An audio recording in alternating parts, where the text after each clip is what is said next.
Hello everyone, I'm Brian, welcome back. Let's go ahead and continue. Sadhguru, now that we talked about her dream college, I take the leverage of putting you in a It's situation. okay, you were born here, so it's all right. Suppose you are a third year student at SRCC. So most of the third years would join me in the mindset that this is the time, where we have a lot of options. We can opt for placements, or we can do higher studies, or we can pursue CA, etc., etc. But at times it happens that our vision or our goal about life is different from that of our parents. Have you ever come across a situation where your goals are not in line with your parents? And is it okay to, kind of go against them? It makes me laugh because I watched, I listened to Sadhguru's audiobook on, I believe it's Karma, and the intro of that was essentially him talking about his younger life where he definitely went against his parents' wishes. See, they had goals and goals, I had none, so I never came across such a thing.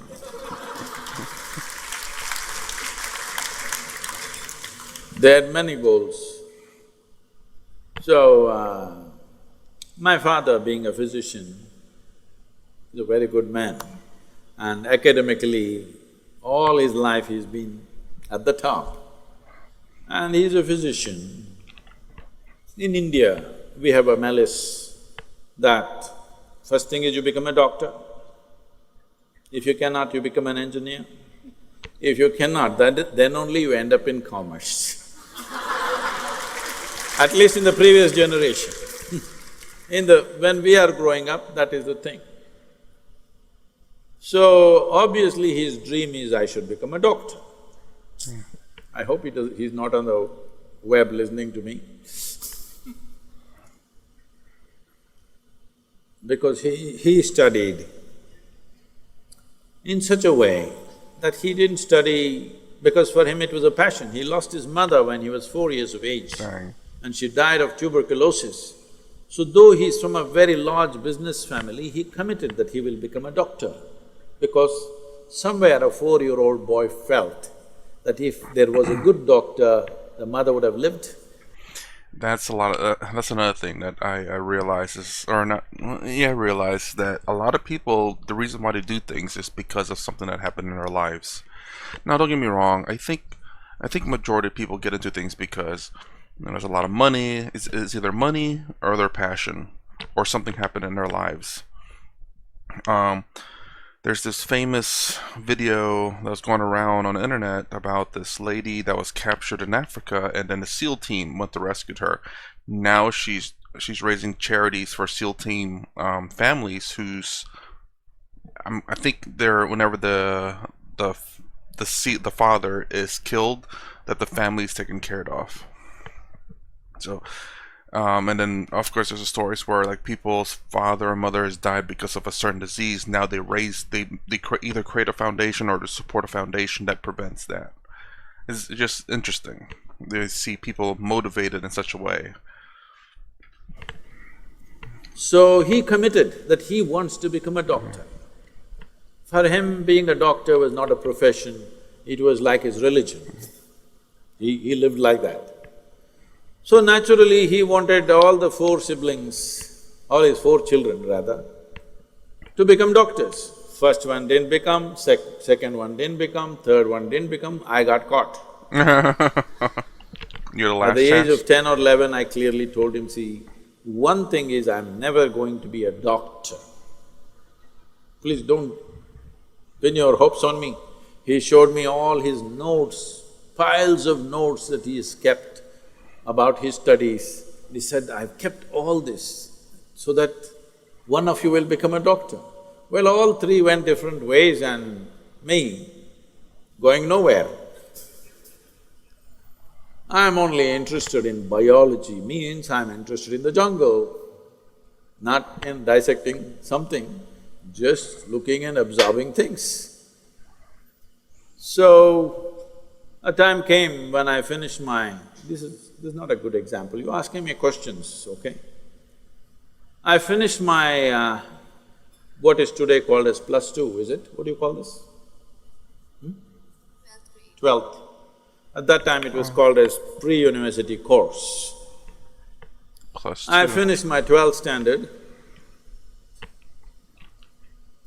and I decided I will not go to the university. By then I had cycled across southern India. I had seen more life than most people would have seen. I had done some small tradings of this and that and earned a lot of money. Lot means in those days a few thousand rupees. Maybe I had 50,000–60,000 rupees when I was 17 years of age. All rolled up. I didn't know what's banking, so rolled it up and put rubber bands and hid it all over so that my brother doesn't steal. So, I have a lot of money and I have a bicycle and I want to go to Moscow on my bicycle, I'm preparing for that. So I'm not going to the university for sure. In this family, if you fail, there's an advantage, you don't go to the university. If I knew that, I would have just failed. But the problem is I had passed. So I said, I won't go to the university, I will educate myself. He said, what? Not going to the university? I said, no. Then, once I said I'm not going to the university, suddenly I became such an evil in the family, everybody started looking at me, what is wrong with you? I said, well, I want to educate myself. How are you going to do it? I said, I think I'm doing it pretty well. But if you insist that I must read and study, then I decided that 1 year I did something very unique and uncharacteristic of me. That one whole year, just to handle the reaction I got, I couldn't understand, what are they reacting to? I don't want to go to the university, what is their problem? First of all, I never understood why I should go to the university. Nobody ever told me why I should go to the school. So I went to the Mysore University library every day. When the library opens at 9 o'clock, I was there, I was the first customer. When it closed at 8 o'clock, I was the last one to get out. These days, many of you are well-fed and like that. We were also well-fed, but our activity was such, the level of activity was such, I'm always hungry. I would actually eat at that time at least 10 times more than what I'm eating today, at least, or much more. So I'm always hungry, doesn't matter how much I eat, I'm always hungry because my activity levels are such. This 1 year, I went without a lunch. It's not a small thing for you, you can easily go without a lunch. But for me, who was scrawny and a concave stomach all the time, going without lunch for 1 year was like a big feat. I just read anything to anything. You know, from Kalidasa to Homer, to popular mechanics, to a whole many years of National Geographic and all kinds of books of physics, mathematics and astronomy, and you take whatever. 1 whole year, every day, 11 hours a day, I read and read and read. That's the only reading I did. After that, me and books don't go. Then after 1 year, I realized that just gathering all this information is just waste of time for me. And when the next academic year came, there was drama at home. My mother was crying and said, what are you wasting your life for? We thought you will become this, you will become that. I said, I don't know what I'll become, but she put so much pressure, just get into some college. Whether you go there or not, I will not ask, just get into some college. Then I thought through this and I said, okay, I'll do literature, English literature, because in this 1 year I had developed some appetite for reading literature and poetry. And I myself was writing many poems about just about anything. So I joined literature. I went to college. On first day, a teacher comes and reads a book. Everybody is writing down, kara kara, these days it doesn't make noise, those days fountain pens, kara kara kara kara, 50 people are writing kara kara. I don't like this. I said, see, I just looked into the teacher's book Then I saw, it is a handwritten book, that it's her notes. I said, ma'am, if you give that book to me, I'll make photocopies of this and give it to everybody. You don't have to come, we don't have to come.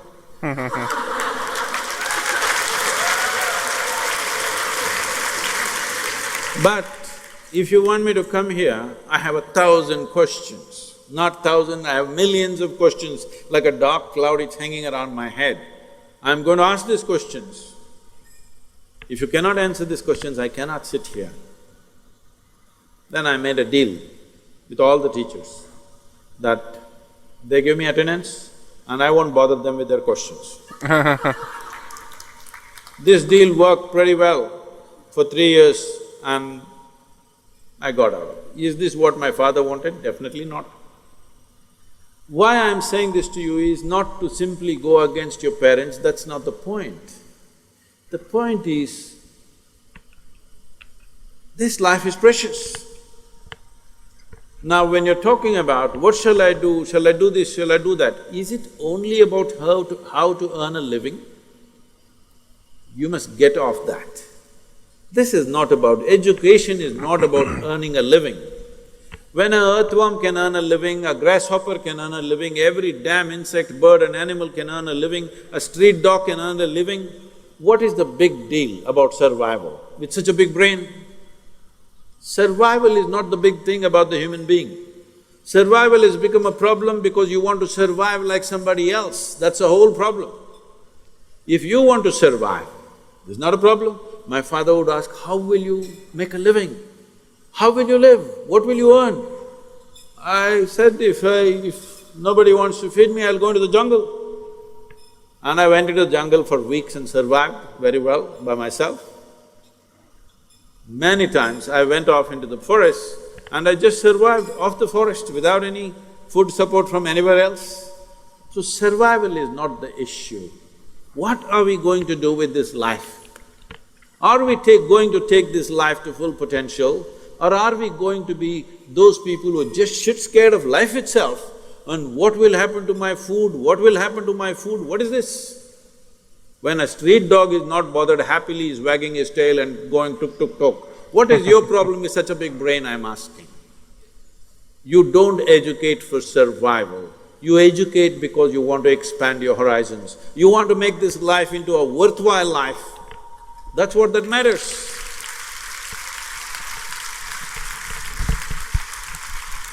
So will it be in conflict with many people? Of course it will be, because they think you won't make it. I must tell you this now that you asked this question. This was almost 34 years ago. There was a person who was like a godfather to my wife at that time. She was still working in a bank. I was living on my motorcycle, traveling all over the place. I would teach here and there once in 3-4 months, but rest of the time I'm just riding, simply riding across the country for no purpose. So one day I came to Bangalore and I went to their home because of the entire night I've been riding. I went to their home and I wanted to shower and have some food and then go pick up my wife from the bank. Then I showered and ate well, and then this man sit in front of me and said, see, I know somebody in the Bangalore Development Authority, in this particular extension there are some house sites available, you must get yourself a house site. I said, what? Me buy a house site for what? I live on the motorcycle. Why will I buy a house site? He said, no, you're married, you can't be like this, you need to have a house someday. You must buy a house site. I said, don't you tell me this, that if I wanted to buy real estate, I wouldn't buy a house site, I will buy a town, okay? So that's not my interest at all. I'm not going to buy a house site, please don't try to push me. Thank you for the meal and the shower. But then he looked at me hopelessly and asked, how long will you go on like this? I said, as long as my marbles roll, that's about it. That's how long everybody goes about in their life. Then I went out And I didn't see… and I met him here and there. For about 18 years I had not met. In 2017 see, the problem is just this. People value something only because it's recognized by somebody. That means they're blind, isn't it? If you look at this, you must know this is light. You look at this and you don't know what it is. And I said, see, that is light. That means what? You're blind, isn't it? Yes or no? So after 18 years of no contact, he called me in 2017 because the government gave me this Padma Vibhushan. He called me and he said, I never thought your marbles will roll this far. Okay. So unfortunately, a whole lot of people can see light only when you say it is light, otherwise they can't see it. Don't go by such people, whoever they may be. Doesn't matter who they are. I'm curious about that interpretation of talking about light and can't see the light and you're blind. The way I understood it is the fact that these people can see, but they don't know what they're seeing. To the person who knows that's light, then everyone looks and says, oh, so that's what that is light. That's how I'm understanding it. For me, I would say, well, you know, if you don't know what something is, you know, you lack the knowledge of it, for sure you're ignorant of it. But that doesn't mean that you're blind, you just don't know what it is. When someone informs you of it, say that's light, it's like, oh, okay, now I know what that is. Trying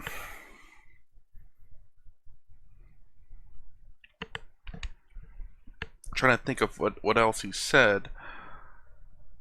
Saying don't follow people like this. There's nothing much else. I thought I remember something, but I guess I don't. But that's a long story, and he never explained a lot of this in the book. He only explained about his excuse me, his younger years when he was going to school, but not necessarily after. He did talk about how he just rode around a lot, but I don't think he talked about his marriage in the book.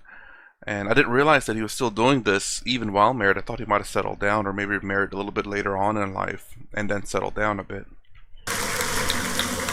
So, expression of opinion and expressing yourself out is a fundamental right given to all the citizens of the country. And we youngsters born in the era of social media are not at all hesitant about expressing our opinions on social platforms or with anyone. But there are times when, you know, because of we expressing our opinion, we might hurt someone's sentiments, or other people might get offended by what we say. So in such a situation, how a youngster should use the tool of social media and expresses his opinion so that in a very balanced way, so that no one is hurt? Impossible. You are going to offend someone, you are going to hurt someone. I'll say this: so long as you're genuine and truthful to what you say and what you believe, and are open to being wrong, open to being potentially wrong in what you believe in and changing your mind, I think you're in a good situation. The problem is, a lot of other people are not open to being wrong. They think they're 100% right. They justify their answers 100% right and 100% justified. And they say words and things that has no backing, no merit. And they use those words that has no merit as the ultimate answer. I say this, therefore I am right. So one important thing, I was also telling the Twitter people, and yesterday I think they tweeted about it because I spoke about it day before yesterday, is this. See, today, it's now 280 characters, not 140. In 280 characters, some of the world leaders are expressing the policy of the nation, all right? They're even setting foreign policy agenda of the nation, major nations, in 280 characters, Twitter. So I was telling these Twitter people, see, what you guys are missing, just for the numbers, you're missing something tremendous. Tomorrow, the entire world may set its agenda and policy on the Twitter. But that will not happen simply because for 7 billion people you have 15 billion accounts, because most of them are fake.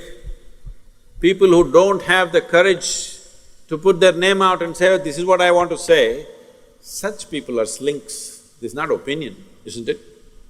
This young people must do. You can say what you want, but you must have the courage to stand up and say, okay, this is what I will say. Not hide under the chair and say something loudly. What is the point of such a life? What is the point of such an existence? Is it not important that whatever you say, you are accountable for it? Hello? Huh? Is it not very important?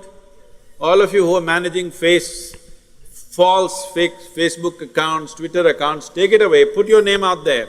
This is me and this is what I say. You like it, you don't like it. If you don't like it, please tell me, I will look at it. Yes? If you don't like it, you explain to me why you don't like it, then I will consider. But you don't even want to put your name on it, but you want to express your opinion all over the world. No, you have no right to do such things just because you have technological tools, okay? I can't stand behind this board and shout something at you. If I want to say something, I must be able to say it to you, isn't it? Unless people are responsible. Without responsibility, you should not claim an authority over everybody's life. I don't have authority over your life to just say whatever I want about your life and what you do. If I want to say, I must take some responsibility for that, isn't it? If this is brought about, everybody can say what they want to say. Only thing is, you're talking about if it hurts somebody, see, let's understand this. Speech, communication. Speech is communication. Communication between who? Two people, isn't it so? Two groups of people or two individuals or whatever. When I'm speaking to you, is it not important? Whatever I wish to say, I can say. Is it not important? I respect your position and I'm willing to listen to what you say and then I will say strongly whatever I want to say. I will say it very strongly, see, look at me. What I say, I will say it very strongly. But I am not even willing to listen to you, that is not acceptable. That is not at all acceptable. But right now, that is the instrument social media has given to people, that they can say what they want and they don't have to listen to anybody. If you say something, they will abuse you. Abuse is also language, isn't it so? Shall I use it right now on you? Do you want it? Do you want to be abused by anybody? So if you don't want to be abused by anybody, you must understand nobody else wants to be abused too. It's just that. I wish it was that simple, honestly. But, you know, people out there, you know, they do hide behind, how do I say, random names. Happens on every social media platform, of course. I don't know, this was discussed some time ago about, you know, putting your name out there, who you are.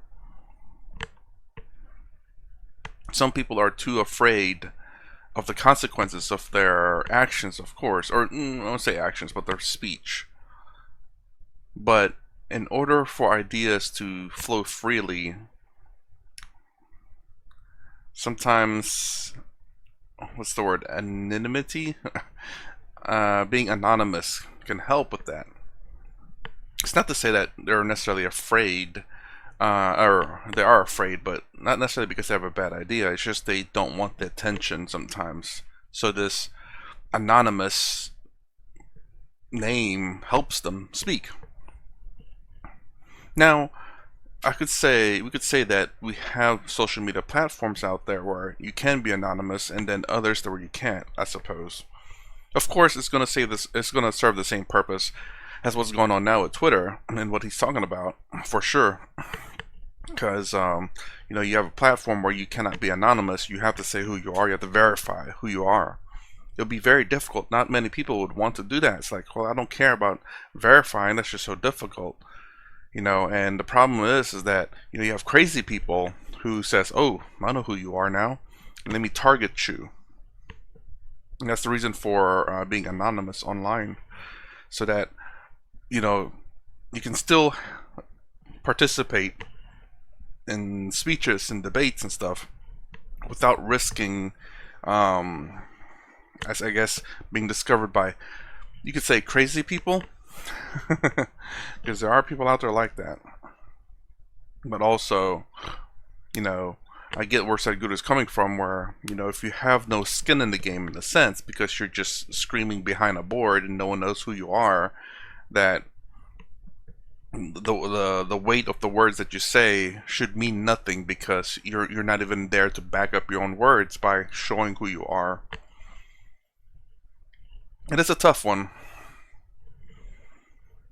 Obviously, I don't think there'll be a lot more people out there, being vulgar or being mean or whatever, if you have to prove who you are.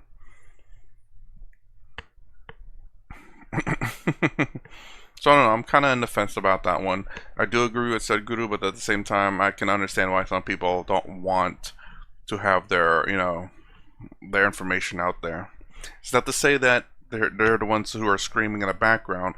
Maybe they're just there they can be decent human beings who just wish to remain anonymous. Don't get me wrong, there are some people out there like that, and there are many more that are not decent human beings who use being anonymous as a weapon. Sadhguru, so you have built such a huge Adiyogi statue at your ashram, and whoever visits that place are in awe of that particular statue. So do you think nowadays, in the current scenario, things has to be done in a mass scale to get noticed? There's only one, how is it mass? There's only one statue, how is it a mass? So it is built in such huge form. The size. Yeah. See, what is big and small is according to people's perceptions. All the people in the yoga center, they say, Sadhguru, we should have made it little bigger, it's looking so small compared to the mountain behind. So what is small and big is always people's perception. But there is something called as visual impact. Of all the 5 sensory organs that you have, of seeing, hearing, smelling, tasting and touching, tell me, if I tell you, suppose I'm going to take 4 of these away from you right now, which one would you like to keep? Just the nose or just the tongue? What would you like to keep? This is an option. 4 you have to lose, 1 you can keep. Which one will you keep? Everything is important. Everything is important, but you're going to lose 4. You must learn to exercise those options, because life is like that, it won't let you keep everything. Some things you have to lose. Very interesting. I was thinking about this one now. Okay, so we do touch. Let's say we want to keep touch, but we have the eye as the master. So can the eye substitute for touch? In a sense, yes. You can visually see something rough and say, okay, that is rough. You can visually see something as hot. Usually if it's red, you can tell it's hot, or it becomes red, you can tell it's hot. You can see fire, you know that's hot, but you can also feel that. So visually you can substitute a lot of the touch on there, because you can see whether something should be about smooth before even touching it. You can see something is cold before even touching it. Then let's try taste. Don't get me wrong. Taste, enjoyable taste is fine. The main reason for taste, though, to keep you safe, is if it tastes bad. Like, oh my gosh, I don't think I should be eating this. So, but visually, can you substitute some of taste with your visions? You can look at the food and it's spoiled. It's like, It's a little green. I don't think it's supposed to be that color. It's not vegetables, so I don't think meat's supposed to be green. He's like, maybe I don't want that one. Nah, that might be bad for me. I know what good bread looks like. I know what good food looks like. Well, at least in terms of whether it's rotten or not. So, with vision, you can kind of substitute a little bit of the taste. You can look at ice cream, it may be deceptively good because it could be made out of like beans and stuff. You think it's actual ice cream. But again, mostly just keeping you alive. Not whether, you know, you can enjoy something or not. So you want to be able to see whether something is rotten or not. So you can kind of substitute some of the taste. Smell. Again, for survival purposes, smell rotten. Whether there's something in the room that's not good, like burning, fire, again, rotting. You can visually see rot. You can see smoke. You can't smell certain gases that can kill you. I think like carbon monoxide. Is it monoxide or dioxide? Monoxide, I believe. Monoxide is a tasteless and smellless gas. So smell's not going to help you there. Not visually won't either. So you can substitute some things with your eyes, with your smell.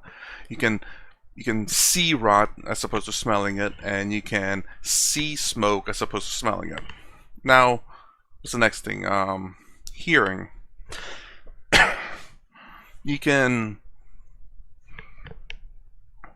to hear speech, you can read people's lips, but for survival, you need to be able to hear things coming. A train, an animal. You can, anything that makes noise, you can visually see. So you can substitute a lot of your hearing with your sight. Obviously, you have to be looking at that direction. You don't get an advanced warning. You just got to be in the freaking looking all the time like this. But you can substitute some things with your sight, with your hearing. Did I miss something? Taste, smell, touch, and hearing. Can your taste substitute anything else? Your taste and your smell are kind of linked. So you cannot taste the texture of things, so you cannot substitute your taste to feel. You cannot use your taste to hear. So taste can substitute. Hearing, can your hearing substitute for taste?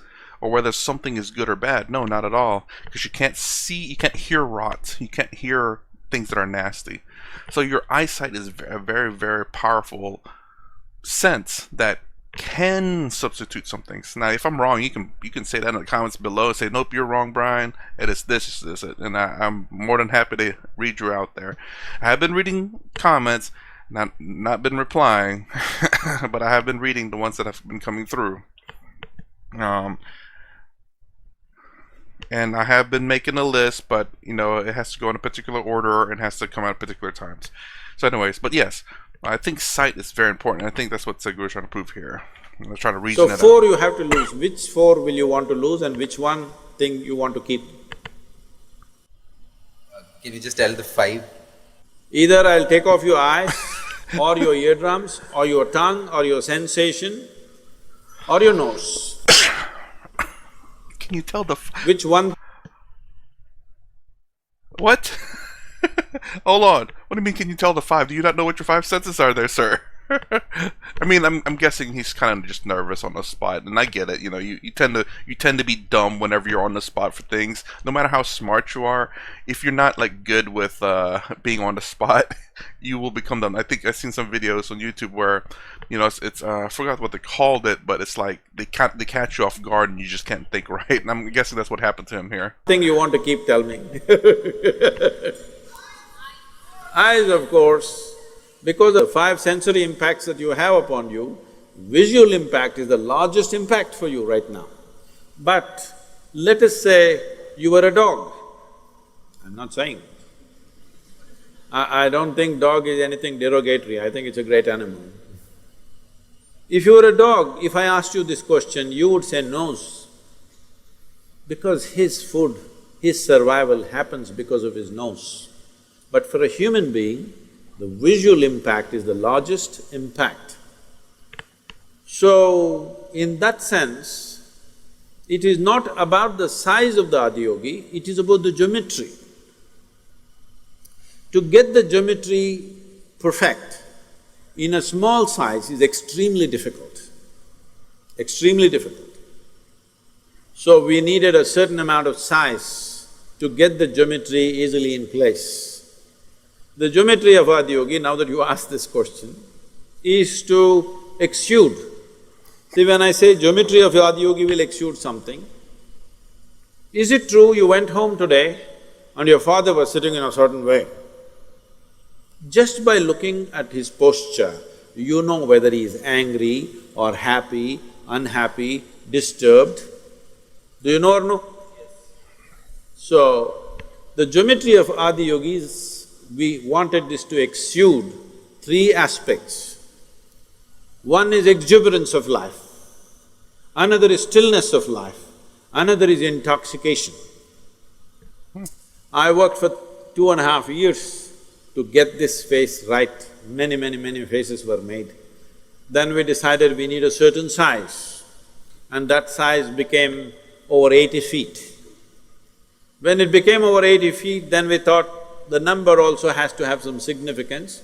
So we went for 112 feet because Adiyogi, when he propounded the ways, the different ways in which a human being can attain to their highest possibility, he gave 112 ways. So we made it 112 feet. It could have been 87 feet. But I thought if you're going 87, what is the problem? We'll get it to a place, a number that he likes. So it became 112 feet, but we wouldn't have been able to achieve the geometry of what we wanted in less than 80 to 90 feet, it wouldn't be possible. That's why it's 112 feet. Okay, I'm gonna pause it right there. I guess there's not really much to say in that last part. I didn't realize how large the statue was and what size it was.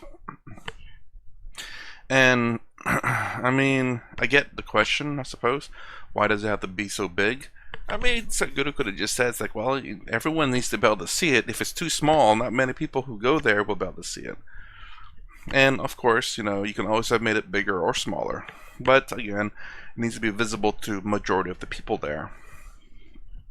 And I mean, if it's only one statue, that's not really being mass, I suppose.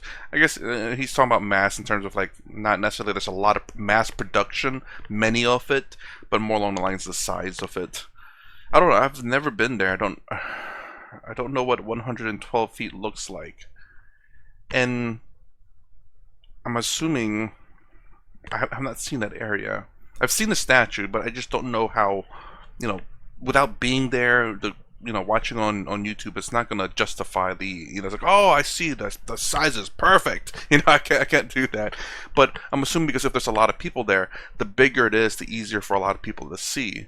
If it's too small, then people in the far back, you know, they won't be able to see it very well. So, but of course, you know, some people are gonna say, you know, it's not big enough, of course, or some people say it's too big. Well, you're gonna have to end up with a number anyway. So. And no matter what number you end up on, it's gonna. Some people are gonna say it's too small. Some people are gonna say it's too big. So no matter what, no one's gonna be. Well, there's gonna be some people out there that's not gonna be happy. So, you know what? Just go ahead and put out a number. Make it. People are gonna be happy and sad either way. No matter what number I put it at, they're gonna say the exact same thing. Anyways, that's my reaction to Sadhguru for part 3, I believe. If you like my content, please consider subscribing. Thumbs up, thumbs down below. Thanks for watching. I'll see you in the next vid.